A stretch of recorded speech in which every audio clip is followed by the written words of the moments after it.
Greetings nerdy list aficionados, and welcome back to Top 10 Nerd and what are definitely some of my favorite videos to present to all of you, the craziest what ifs. I have such a soft spot for so many of these, and you all seem to as well. I love reading the comments about some of you recollecting when you first read these. Warm fuzzies, melting my ice cold heart. So we've done 30 of these because today is part 4 and we're not done yet. We're going to be checking out an array today, from zany to tragic to events that ultimately became canon years later. Think about it, some of them totally have. I'm Sasha and these are the top 10 craziest Marvel What Ifs part 4.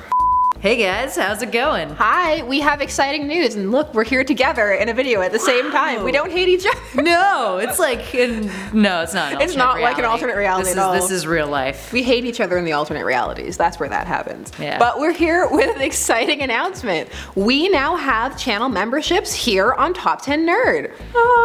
With them, for $5.99 a month, we can offer you some really exciting options and they're gonna be so great. We have so many videos that we want to get to you guys, but they're so weird, so niche, so this is gonna be our time for you guys to get some exclusive video content. And they're all about Quake. It's just all videos about Quake. If you guys want to check out some exclusive content, maybe even see some live streams with us doing cool stuff in the future, definitely join up. And also you're gonna get custom emojis and your own little icon. You're gonna work your way up to a gauntlet, so that's pretty exciting. And that'll be something you show off to your friends. Call your mom up, be like, look mom, I got an emoji that's a gauntlet. It's better than that. It's the real gauntlet. It's not. Really? I was so sorry.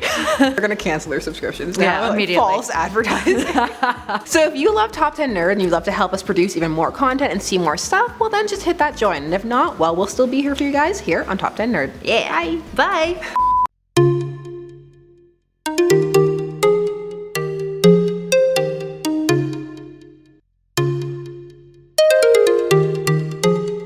Number 10. What if the Hulk had the brain of Bruce Banner? This one is so low because these days that's just a thing. Well, it happens on occasion. But back in 1977 when this What If was released, this was still novel. This issue is actually the second ever What If. When you get into the issue, it's even more specific. In this universe, Bruce Banner has always managed to keep his mind, but people are terrified by his monstrous form. So even though he tries to talk to people, they all just run from him, convinced he is a mindless monster. Thankfully, Rick Jones and Betty are by his side, and it turns out his transformation is like a nightly werewolf kind of deal, at the start at least. Banner by day and Hulk by night. Betty takes Hulk Banner to meet her father, who ultimately accepts him even if he is, quote, a big green hulking brute. So for a while his life is great. He marries Betty, who loves all parts of him and lives a domestic life. He goes on to help the Fantastic Four cure the Thing, Ben Grimm, which causes them to disband because they decide without the Thing's strength there's no point being a superhero team. I think they're overestimating the Thing's importance, but that's just me. I mean, I love him, but strongest member of the team?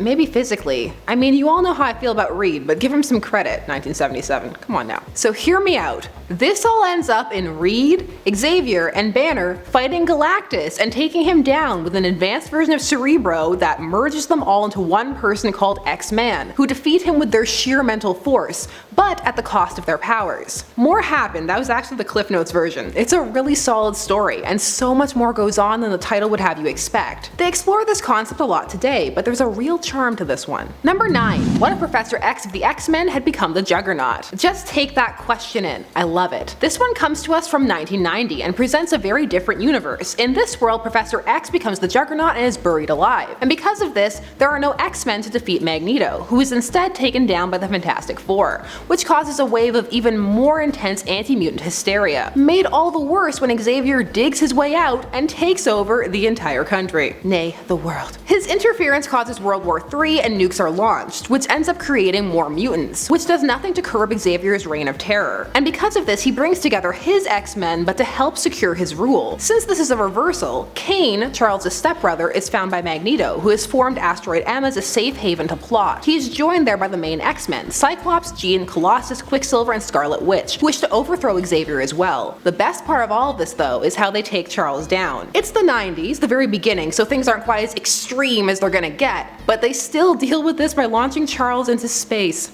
Fantastic. The X-Men then set out to repair the damage to the world, and all I have to say to that is, good luck. Fear in this scenario? Justified. Number 8.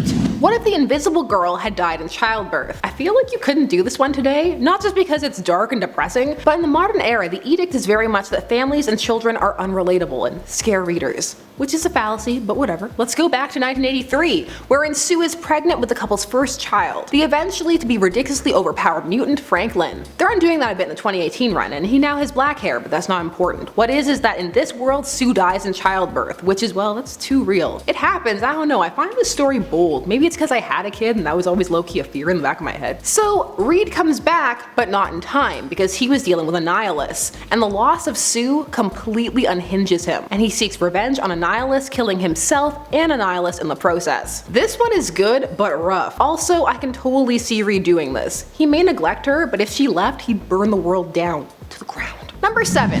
What if Captain America was revived in 1994? Okay, so last time we asked the scintillating question, what if Captain America was revived today, with today being the 1980s? They learned their lesson, kinda, because now they've given a direct year. So I give you Captain America in the 90s. Scratch that, they learned nothing. The cover still says what if he were revived today. We need to do this again, same title, updated cover. Alright, in 1994, for reasons that are loosely justified, but I'll let them have it, the Earth was plunged into more wars and horrors post-World War II, and ultimately the Red Skull triumphed. Heroes rose and were defeated, and nuclear Armageddon was launched. All of this is told to Steve when he is awakened by Doom, Liberty's last hope, as he calls himself. Doom enlists Cap to lead his elite squad of characters we know mostly as villains, i.e. the Juggernaut. He claims he wants to take back Red Skull's America. However, it turns out that Doom was lying. He rules one side of the split world, Red Skull the other, and he's tricked Cap. Thank God there are heroes still about fighting, just waiting for Cap to come join them. This one's a two-parter, so we have the redemption for involuntarily evil Cap in part 2. Number 6.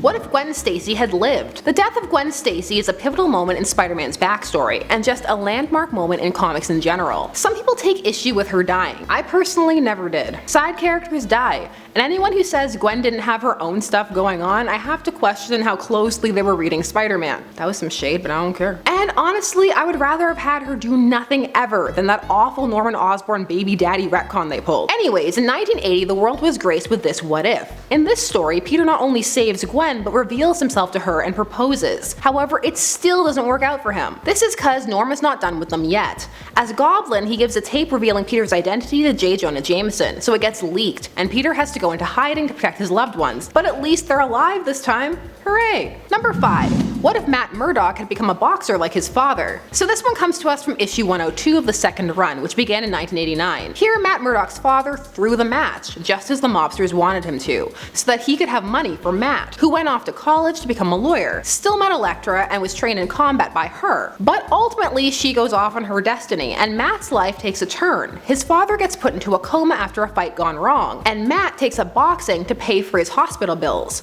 He ends up working for the Kingpin, at least until he tells him to throw a fight, which he just won't do. I mean, that's beyond the pale. So in doing so, his father gets killed, which causes Matt to don the persona for the first time, and he tries to take out Fisk, but ends up being saved by Elektra. So what's crazy about this one is how much sense it makes, and the fact that it just reads like a retcon rather than a what if, which shows that interesting line that these what ifs walk. This one is okay, but not that far out of the box, so yeah, number 5. Number 4.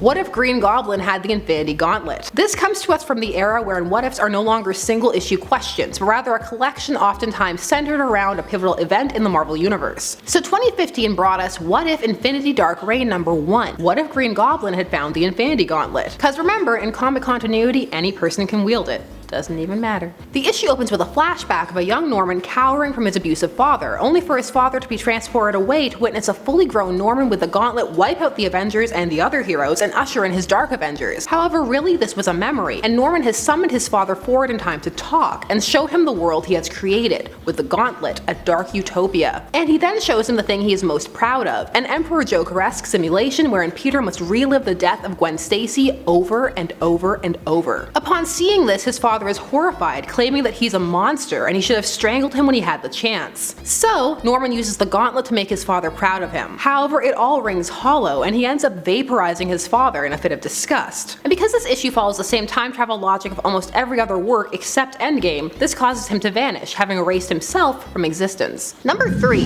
What if the Avengers had never been? From the third ever What If in 1977. The Avengers in this timeline are shattered by the departure of the Hulk, feeling that their team will never be all it could be without him, and also that they need to find him and stop him. So the team actually disbands. No Hulk, no Avengers. Thor goes back to Asgard, and the Wasp and Ant-Man leave to live normal lives, while Tony enlists Rick Jones to look for the Hulk. The Hulk still ends up teaming up with Namor and challenging the Avengers to a battle, just like the 616 verse. However, here, due to their shattered confidence, Tony has to build armor for the remaining team members, and try to convince them to go and fight the Hulk. Which they do, but not before some dramatic tension. Here's the thing though, Tony dies here, and the Hulk, well, he stops because Namor starts beating up on his bestie Rick Jones. So ultimately, the remaining members become the Armored Avengers, in honor of Tony's sacrifice. Number 2, more suffering for Tony with What If Iron Man had been killed instead of Captain America? From 2008/2009's What If Fallen Son, answering the question, what if Tony had died on the courthouse steps and not Steve? Because Steve didn't actually die